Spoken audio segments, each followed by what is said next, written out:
smoked them.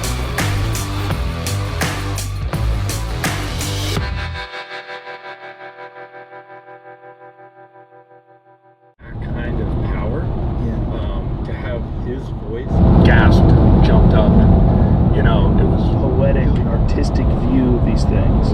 That he had this, this place has good ribs, and then when I saw We are at our final destination. Feels good after a long drive. Staying at a little house in town here, and just kind of getting all the stuff unloaded, organized. I think Ben and the guys from Stealthcam will be here shortly, and I believe we're gonna go do an evening hunt. Let's go check out the house. It's pretty cool. It's got a lot of different mounts in it. This one's gonna be a little different. We are obviously heavy public land hunters by trade. This one, however, in Kansas, we're going to be concentrating, I believe, on a variety of different private little parcels and ranches that vary in acreage. Probably learn more when Ben gets here. So a little foreign, a little different. This is also through an outfitter service that Stealthcam has worked with in the past called Heartland Pride. They do a lot of hunts in Nebraska and Kansas. And so while there are options for some public land here, I'm not sure that we'll ever get to those, to be honest. So a little bit different, kind of out of the comfort zone and something new, but we're going to keep open minds and give it a go. I know we're going to have a ton of fun. Try to learn a little bit more about this whole whitetail game. There's a lot more, I feel like, strategy involved hunting these whitetail properties than maybe what we're accustomed to out west. And I think that'll be something that's unique and different, and that we'll be able to incorporate into maybe some future hunts. A lot of people said on our Instagram feed, you guys probably are going to get bored sitting in a tree stand. But to be honest, because it's so new and so different, I think there'll be like a level of excitement and mystery and wondering like what the heck is gonna walk by. So we'll see how it goes, but I know one thing, we're gonna have a lot of fun. I already found the shed stash. It's downstairs right by my room. Eric chose the right place, next to the sheds. They got all kinds. I thought I saw one in the back of Brian's truck. Yeah. Oh yeah, I got it. I'm not too. Ben, we need more. He's not the biggest scoring deer, but he's a really mature deer. I mean, you can just see how big his body is. I can just take a picture of that. So. Yeah, absolutely. He's kind of a little bit smaller on his right side there. Look at that, dude. You look like you're gonna rob a bank. 100% old school. That is tight. That looks soft. Yeah. So I got that. Found that in the old archives. And I was digging around. Found a couple other cool things. Just after that last hunt with my dad. A little bit of nostalgia. Way. So my dad was cleaning out some stuff when I moved, and he gave me a bunch of different knives. But this one, which I appreciate, he put notes on them. That's my dad. This was his dad's knife. So that's your grandpa's knife. It's my Grandpa Wayne's knife. Whoa. It's a big, giant old timer. But wow. I'm gonna figure out a way to use it on this trip. My Grandpa Wayne died when he was 40 years old, but he was a huge influence on, honestly, me. Not even having a chance to have met him, but he died when my dad was 17, unexpectedly of a heart attack. And he was a huge influence to my dad in the outdoors. He did a ton of hunting, and it's crazy to me, in those short 17 years, my dad has so many stories about his father, my Grandpa Wayne. And so I'm gonna use that. And then I got my other grandpa, my Grandpa Don. Dude. This is a custom knife that we had made by a guy in Oregon. Never been used on an animal either, but it's gonna get used on an animal. So going a little nostalgic this trip, thinking about the old grandparents that made a big impact on my life. Yeah, he remarried my dad's mom. Okay. And he was the only grandpa that I knew on that side of the family, but just a great man. And that's so awesome, dude. Yeah, went into the old archives for these bad boys. Dude, I love it. I'm pumped to try them out on some animals, hopefully. Or you could just rob a bank with that knife and a face mask. And then, yeah, my first face mask as a kid archery hunting. Dude, that thing's awesome. That stinks worse than me. It smells like nothing. It smells like dirt. Pair that with a little bit of... So, yeah, that's supposed to break down your scent. You know what I learned last year in Kentucky, going back to what Casey was saying, I started asking people because they were drenching themselves in the scent-free spray and doing everything they could, and it kind of made sense to me because going back to what Casey said, we play the wind, we play the direction of the wind. We don't typically use all these products. And I asked one guy, I was like, do you really think that works? He had the scent-free shirt, scent-free everything. He goes, listen, man, when you're stuck in a tree or a blind, he said, we want any advantage we can, because that could be the difference of getting a shot or not. Whether he's doing some stretches. So just like Ben just said, that product right there may be just enough to get maybe a deer either to blow out or not. Might be able just to break his Man, I'm so lost for words right now. You're just so giddy and excited. I'm gonna go kill a buck, and Deer. scent doesn't matter. Sick Then buck. we'll just play the wind.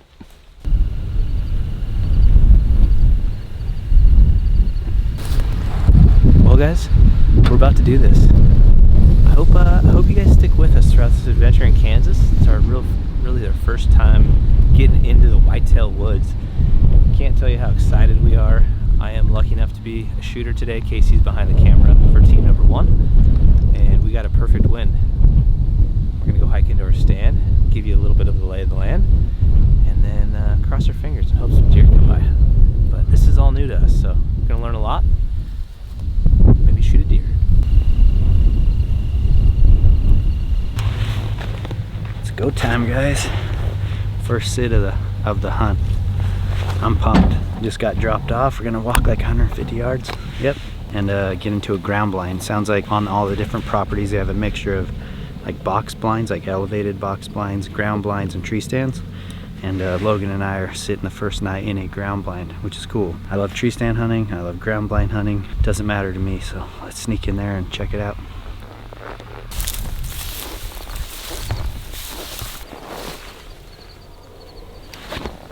We're not sure how to get in.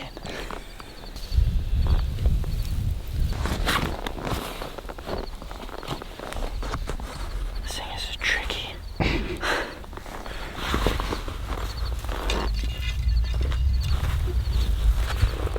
There's gotta be a door, right?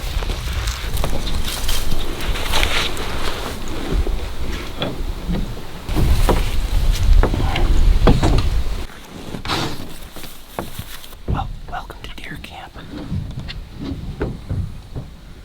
I feel like we're in a giant outhouse. This is crazy. It was so camouflaged. There it is.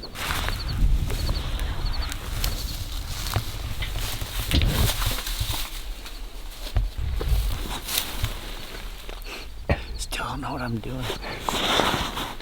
You always want to practice when you sit in a blind, so I'm being a left-handed shooter, just trying to find where the best spot is. Make sure I got plenty around both.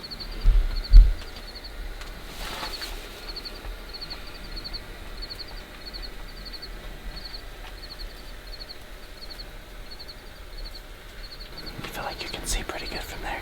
Yeah. Got my Vortex rangefinder. I think I'm gonna keep this.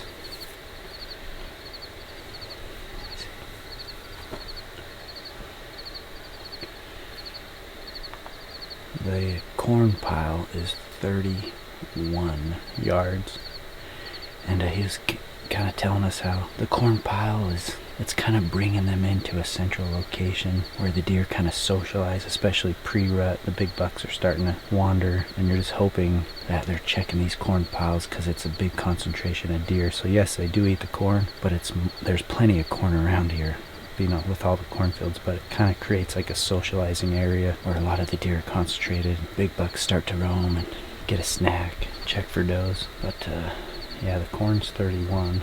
My top pin is 30, so that pretty much covers anywhere from here to the corn. And there's some like open cuts just past it.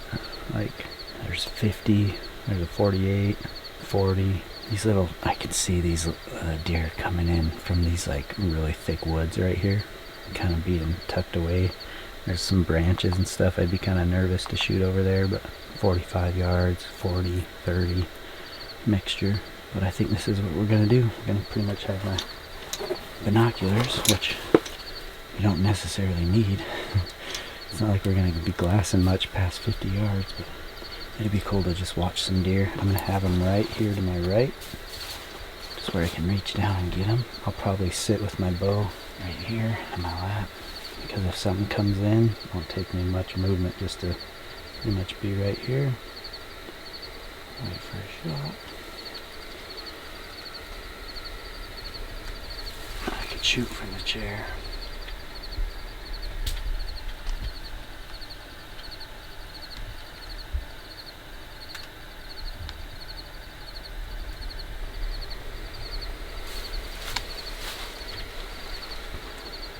That'll work.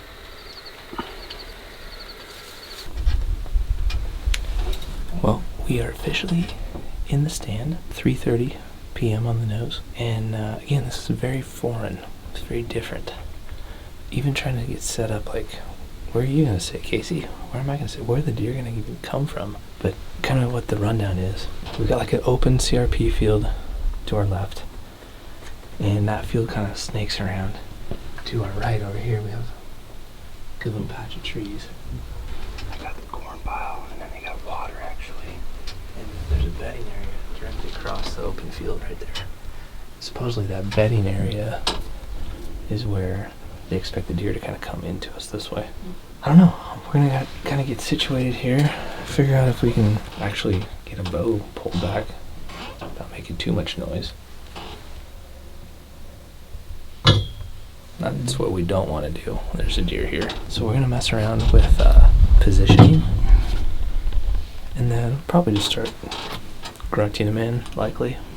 Maybe rattle them in. But we have our full whitetail starter kit.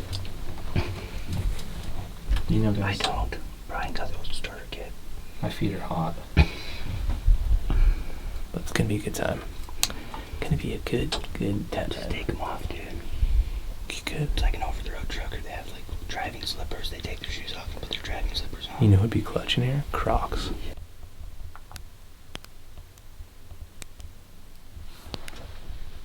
It's about 20 yards to the little water tank.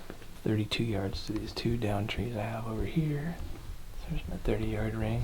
I like to take different ranges and kind of establish like a ring, so I could just reference like a tree or log and be like, okay, if I extended that over to my right or my left, I'm going to be pretty dang close to that same yardage I ranged. A lot of people are saying don't shoot anything past like 40 yards when it comes to whitetails, because their ability to jump your string is pretty real. Jordan, our guy we were riding with, asked him, like, would you compensate for a whitetail ducking even at like 20 yards or something? And he doesn't think you should. He's like, shoot for where you want to kill it, because the bows are fast enough. But that's something we'll defer to you guys. Those of you guys that are experienced whitetail hunters, do you compensate for them dipping on your arrow at the shot, or do you just let it rip? Let us know in the comments what you think. Again, guys, we are learning and very open to feedback, thoughts, suggestions, because admittedly, we don't know a lot about whitetails.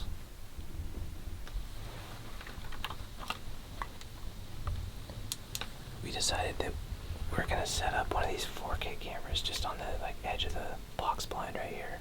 They have a different camera, but it's only taking photos. And if any deer come in, it'd be cool to have them on this 4K video mode. So that's the 4K video mode.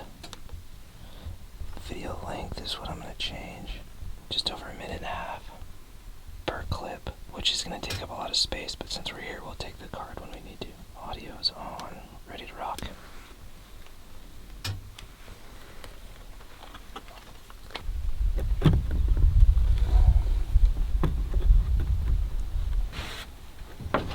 Oh, there we go.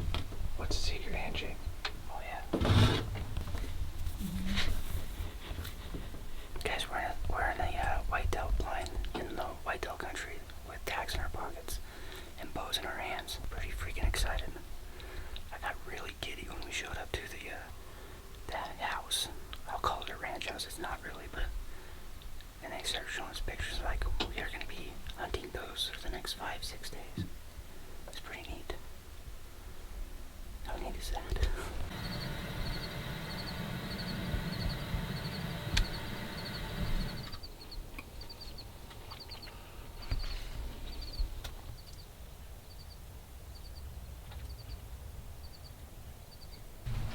Quick little update for team number 1.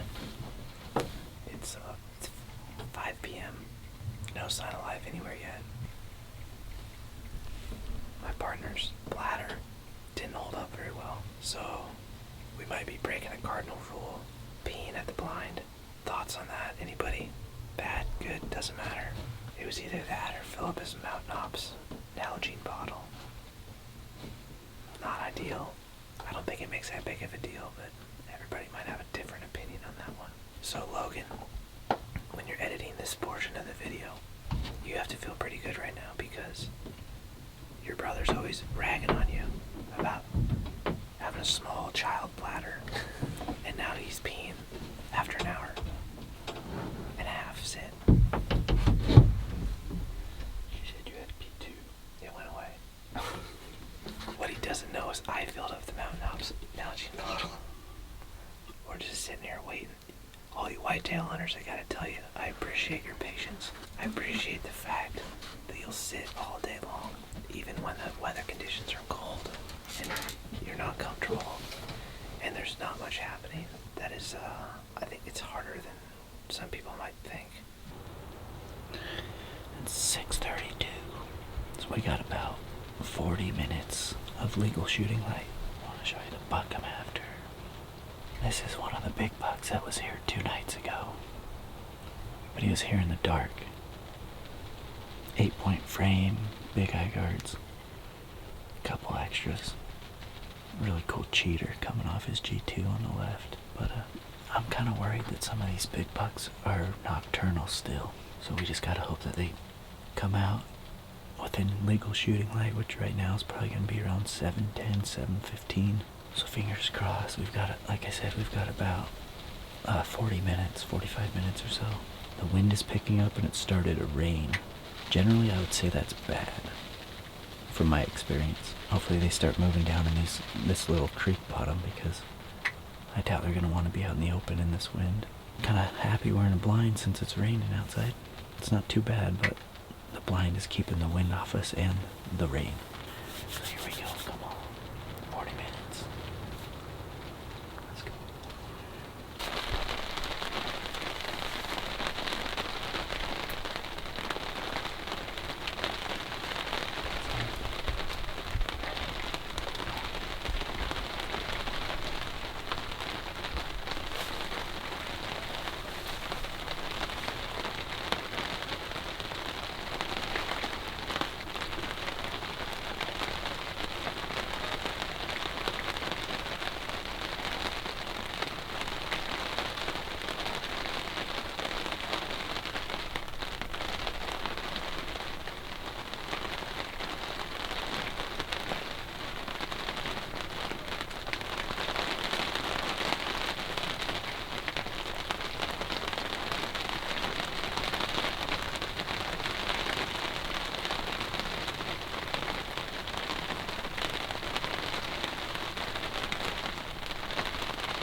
650. That was him. That was him. Dude, he's huge. Giant. He is huge. His eye guard did trash. Dude, he is huge. Way bigger than the trail camera pictures did him justice. I knew he had to be big and old. Did you see the body on that thing? Yeah. Oh my gosh. Was that a good hit? It was right where I would have put it. Oh god. Dude, I am shaking like crazy. It was so fast. Out of nowhere, he just walked out. Yeah, he didn't, like, once he hit the tractor line, oh dude, I'm shaking so freaking bad. Oh my gosh. Once he hit, like, he just committed and came out and it was like, ooh. Me and, dude, oh my gosh, I can't even speak right now, dude. Oh my gosh. Such a big body. Dude, I wanted to talk to you the whole time. Like, I wanted to tell you, like, dude, his body is huge. And there was a couple times I was like, I could see him getting sketched out and darting off. And I thought about taking that front shot just because, you know, I get rushed like that. I feel like it's my only chance to do it. I'm sorry, guys, I cannot speak. But I was like, I can't, you know, I don't want to shoot like that. But when he went, like, to lick his side, you know, when he was turned so awkwardly, like, it was all shoulder, and I was just like, no, dude, that's, you know, so much shoulder blade would be right there. But when he came at us, dude, he is a freaking, that is a giant deer, not antlers. I'm talking, his antlers are very impressive, but his body is humongous. Like, I don't know if that's like normal out here in Kansas, but dude, I can't even think straight. Like, I'm so tense when I'm shaking. That's a giant deer, dude. Like, that's a giant deer, dude. I looked at him one time when he came in, and then I was just watching him behind the monitor. I knew right away that was him. And then he gave you the shot, dude. He stretched his legs. You see him just open up, and he started. Are those? Like, I see whitetail doing that. I don't know if they're not scrapes down low. They're not rubs, but they'll put their scent on the branches and stuff coming down. I've seen it so much, like on YouTube videos. When he came at us, I'm just like, dude, that is insane. Oh my gosh, I'm shaking so bad. Beautiful deer. Beautiful deer. Like, his neck was all muscular. I'm not kidding. Like, if I had to guess what it'd be like to hunt a whitetail farm, like a high fenced farm, I mean, that's how big he was. I don't know if that makes any sense to anybody, but it almost is like too good to be true in this hunting situation. And we're out here on this, you know, we are on guided private land, and yes, there's a pile of bait, but dude, I'll tell you what, when that happened, like, there he was.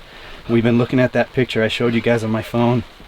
That deer's a lot bigger than that trail camera makes him look. That deer, like, to me, is a giant whitetail, like a true giant. His antlers were just white.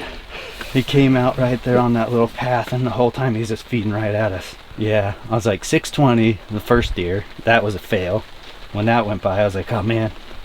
But I said, what, 645, 6 to 7 or something like that? You said 645 he's gonna come out. He shot at 650. Shot him at, he did come out, yeah, because that was like I don't know, I'm guessing like 2 to 4 minute sequence of him standing there. You see, every time he lifts his head, I still can't talk. Hey, every good freaking job, buddy. Thank you. That is rad. That was hard because inside this blind, it's a lot darker than outside, and you know, we're using light to illuminate me right now, but outside, like, if we stepped outside, it'd feel like daylight again, even still. And but in here it's dark, so like, I still watch my bubble. I still saw, I couldn't really see my pin, but you just see like the edge of your pin and where it comes up and would create the color. There was no color, just silhouette. Freaking smoked him. Oh man, holy cow, guys, what an experience. This is why I love blind hunting and tree stand hunting, because it goes from 0 to 100 like that, and that couldn't be a better definition of that experience than right there, because we're sitting here bored out of our mind. We knew it was prime time, we got ready, and like, there he was, and he came from the side with the road, which Logan said they're probably gonna come from the left. I'm like, no, they're gonna come from the right. Dude, this thing just marched on out. Like, he committed. Holy cow, I need to watch that footage back. Let's take a Let's peek. watch the footage back. Check for blood. We just watched the video. Like, I'm inches back and it would probably zipped right through him, but where it's at, I think it hit like the meat of his elbow, not bone. I think it's a dead deer, but I'd like to go just check for blood.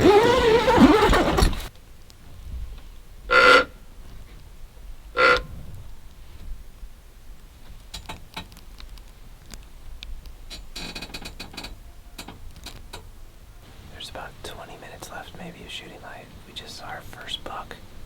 It's probably like 250 yards away. Cruising through the cut field. Went into the taller CRP over there to our left. May as well tickle the tines, as they say in the Midwest, right? Is that what they say?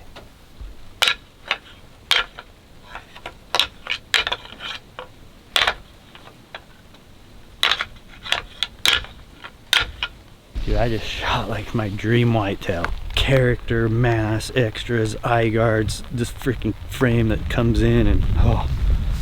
Yes, he was leaning up to Scratch those. scratch that or scrape, whatever you call it.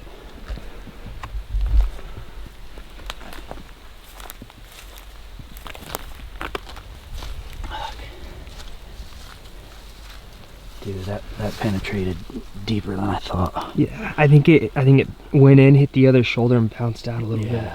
Our guy should be here to pick us up. I think we smoked him, guys. Wow. The hard thing is it's raining now, and I'd hate to lose blood. I'd hate to bump him too, so we'll probably hold tight and get the team over here and recover him tonight or tomorrow. We'll see, but I hope we do it tonight. Situations like this, I just want to go so bad. Yeah. We have like nothing to follow though. Well, guys, that concludes our first evening sit. It's crazy. There's still like 4 legal minutes of shooting light, but it's so dark, there's no way I would shoot. Casey and I are packing up, gonna get out of the blind, go get picked up, but we did see one buck cruise by at like 200 yards. And then one little fawn that came behind us, she got her wind and just psh. So I hope Eric and Logan had a little better luck. Or Ben and Zach from Stealthcam, they were sitting in 2 different spots as well. So tomorrow's a new morning, I'm excited. And this little storm, it's raining right now, should be passing through tonight. And the next couple days look pretty good from what they're saying from weather-wise anyhow. But appreciate you guys following along, and we'll probably see you back at the house. We'll give you a little tour of the deer camp that we have set up here in Kansas. Well, guys, we went out there to check for blood, and I'll be honest, like there wasn't much blood for as far as we went. The arrow was 10 yards from the hit, but here is the good news. So when I shot that big bull elk, it went perfect right behind the shoulder and embedded in the off shoulder and broke off probably once he started to run. So that's pretty much what happened to this deer. Now check this out. I think this is really good news. This is the broken piece, and that's a full-length arrow. That's I mean, look at the width, the penetration on that. A deer, you got to think a deer's not all that wide. I mean, that's a big buck, so he's a big body, but I mean, even if that's pretty much a telltale sign of that thing going in, embedding in the off shoulder and breaking off as you ran. So that's good news. It's a little less than half that's busted inside him, but I think it's enough to do the job. So I'm feeling really good. I would love to go look for him tonight. It's always hard when it's dark and it's raining. I'm guessing that everyone will probably just say let's back out till the morning, but that's gonna be a sleepless night for me, man. But dude, that was an incredible experience. I mean, it happened like that. The buck came in so fast and he was just so fidgety, and dude, coming straight at you, feeding straight at us, and his rack just comes in and comes at you like that, and he's just looked gigantic. Like I said, his body's huge. Even when he was standing straight at us, you see his neck muscles and shoulders. And then he came right at us. I'm like, dude, how close is he gonna get? He kept looking at the thing, you know, and I'm like, he's pretty comfortable besides being all cautious. So man, when he got to that scrape and turned broadside, I had already drawn back, what, twice Twice. and let down. And yeah, that third time's a charm. So good news. There's about that much arrow inside him. So he's toast, man. Confident of that. So we're gonna pack our stuff. Our ride should be out there anytime soon, or maybe even now. We're gonna take the arrow. What do we do? Do we downplay this? I think we slow play it. Slow play it? For sure, slow play it. We're like, why'd you guys get out so late? Oh man, like, I wasn't sure if we didn't want to stand out in the rain. So we just wasn't sure if you're here to pick us up. Let's do this, man. Let's get ready and get out of here. You noticed something over there hanging out? Is he dead? He's gotta be, dude. Okay. He's gotta be. How close was he? 27 yards. Did you find blood? I stopped at I got my arrow, which was like 10 yards. Yeah. And I just didn't look. The blood, it was, you know, dark, flashlight, couldn't find much blood. And I just figured we better back out. So I grabbed the arrow so we could study it, length and everything. But, dude, he's gotta be dead.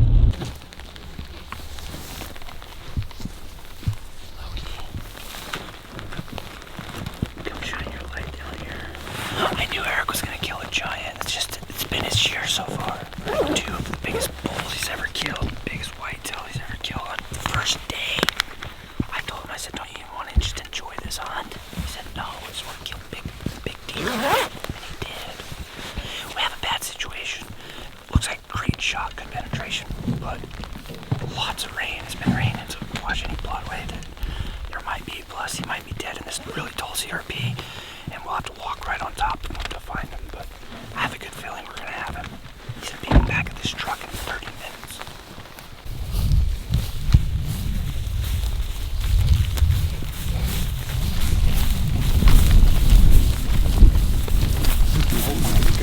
Get over here. Dude, I saw his horns glistening. No way. Congratulations, man. Walked right up on him. Oh, we were right on his track. We were. Oh my God. Giant. Thank you. Yes. Go look at him. Go put your hands on him, man. Yeah, good call about it being in the grass. Yeah. Yeah, sure. Oh boy, it did penetrate on both sides. Yeah, it did, huh? Wow. Holy cow. Look at that body. Mule deer. What a year, dude. What a year. Man, oh Good man. job, brother. We've been saying it. The best season yet. Good shot, man. He looks just like a mule deer. The best season yet. Way to go, buddy. Thank you guys. Man, thanks for coming Way to out. go, buddy. Good find, Case. Is that like a Did dream you just whitetail? turn him? Oh, dude, dream. I turned and saw his horns glistening, literally. Ah, thank you. That was freaking incredible. Holy smokes, dude. Are you kidding me? Jeez. Wow, what a monster. What a giant. That is a dream whitetail. Look at that toad. Look at that head. Oh, he looked huge when he stepped out, man. And it wasn't because you couldn't see these on the trail cam because they're so perfectly lined. Look at that. Wow. Man. So let's count them. We got 15, right? 1, 2, 3, 4, 5, 6, 7, 8, 9, 10, 11, 12, 13, 14, 15, 16 pointer. 16 and then a questionable like little couple. Dude. Eric just shot the equivalent of the Turkey Points buck. Holy smokes, guys. I mean, are you kidding me? Look at that. Dude, are we on a high fence farm or not? He is freaking So killer. I love this character right here. Wow. That's a dream deer. That's like, that's the dream. Yeah, man. Dude, I love how white they are. That's too. a I know. world Are they class usually whitetail. like that out here? The Yeah, white, somewhere. those white antlers are incredible. Look at that wound channel. It could be inside. Oh, it's not inside. That's because it's the other side. This is the it exit. probably fell out somewhere Look at that. along the way. Severed broadhead leaves Its mark, doesn't He it? definitely opens up Okay, yeah, like there's no. a wound channel, huh? Okay, so you know when you got your gut instincts. When he ran off, I'm like, dude, where's the penetration? You know what I mean? Yeah. Yeah. But Well- when we watched it, I was like, how can that not kill that deer? It poked out of him and broke. I think the first step he took, it broke. Yeah. Good Can you guys job, believe man. that? Kansas, Oh. giant. That's a heck of a way to start the old trip off, eh? This doesn't feel real. Is this real? Let's flip them over and see the shot. Dang, dude, that is a wound channel and a half. Holy smokes, that is perfect, man. I knew I went right. I just felt like I barely hit his elbow. You love hugging that shoulder. I don't do, you? and I'm trying not to It's do okay it. on But deer, man. what a blast, man! First night here in Kansas, first sit. When they showed me the trail cam pictures, there's a couple nice ones, and I was telling Logan, the one I saved on my screensaver, I was like, that's like the coolest buck. He's got extras. I mean, just the fact that he had a cheater I thought was pretty cool, and we did see he had this chicken foot, but man, I sweated the shot a little bit right when I released it and saw that it just didn't look like it penetrated very much. But after we watched the video, I wasn't sweating it at all. Got these guys out here, come help me recover it. Heck yeah, man. Casey made the spot in the grass. All I heard, I was like, B-Mac, let's go back to the last track, because I think he might have turned right. Casey goes, Eric, come here. And I was like, yeah. For what? I was waiting for the war cry, man. I didn't know if I should do it or not. I know, huh? It's like these all guys, these rules in the whitetail woods, you know, we're not accustomed you need to. to come out here, don't slam the door, don't yell. I just want to yell, but Yeah. we got it done. Logan took some great photos. We've got the truck not too far away, so we have to drag him out full body. That's great, man. Yeah, I was. Zero waste. Look at this thing. I don't know how many points are scoreable, but it's like 15 or 16. We're calling it a 30 pointer. Yeah, that's the 30 pointer. But Let's see him. Eric, take down! You suckers, dude. I knew you were putting us on. Yeah! Tell him or what? You did. You told that. Giant. That's awesome. Congrats, brother. That's What? Dude, that thing's gnarly as can be, What do you dude. have going on with your juju this He year? sold dude? his soul, man. Dude, Congrats, man. Thank you. I was a little bit bummed for you, but I told the guys, I go, you might. That's when I just showed you a picture of him. That was him? Yeah, that's And he looks bigger. Yeah, he's Way bigger. I'm tired. We're ending a long day, which is crazy to think that we started driving this morning from middle of nowhere, well, Sydney, Nebraska, and then all the way to Kansas. Sit our first sit, shoot a great buck. Logan and B-Mac just got done dumping footage for the day. Tons of files, so much video to go through. We shared a bunch of video with all the guys in the team here at Heartland Pride Outfitters. Super great group of guys. So much fun. We have 4 tags left in this camp, so don't go anywhere. If this is the first time you guys seen our videos, please subscribe. We're doing daily videos through our entire fall season. And like I said, we still have 4 tags. I want to introduce you guys to Ben and Zach, which they've been on our channel before when they took me hunting in Kentucky. But we're gonna get those guys on the video tomorrow, and we've got them both talked into vlogging when they go sit and when they hunt. So we're gonna start dumping their footage too and start intermingling it in these daily videos over the next few days. So stick with us, guys. Appreciate everything. Oh, and by the way, I was busy all night doing Instagram stories. If you guys aren't following us on Instagram, go check us out at @GetHushin, and of course on Facebook under Hushin. But just appreciate you guys watching. Love you guys. I'll see you in the morning. B-Mac, Casey, someone's gonna shoot a big buck tomorrow, so stick with us, guys.